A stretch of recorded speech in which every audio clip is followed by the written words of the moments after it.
دعا اس طرح پڑھ لیں کہ آپ رسول اللہ صلی اللہ علیہ وآلہ وسلم کی بتائی ہوئی دعا اللہم اکفنی بحلالک عن حرامک واغننی بفضلک عمن سواک، یہ دعا آپ پڑھا کریں تو قرض اتر جائیں گے، بلکہ مرض بھی اتر جائیں گے۔ اب اس کو پڑھنے کا کیا؟ میں نے جیسے اس آدمی کا ایکسپیرینس آپ کو ایک مثال دی ہے کہ اس نے کیا کیا، اس نے اس بات پہ یقین اپنا کامل جو اس کا تھا کہ اس کو یہ پتا تھا کہ رسول اللہ نے جو بات کی ہے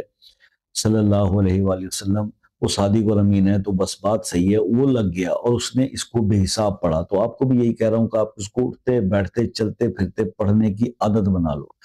آپ کا قرض بھی دنوں میں ختم ہوگا، آپ کا مرض بھی دنوں میں ختم ہوگا، اور آپ اللہ کی طرف بھی چل پڑیں گے اس راستے پہ جو آپ کی اصل منزل ہے۔ کہ ہم اس طرف کا تو سوچ ہی نہیں رہے، اس طرف کا تو سوچ ہی نہیں رہے، بھائی قرض میرے سے اتر جائے، میرے اوپر جو قرض ہے وہ اتر جائے، لیکن میں یہ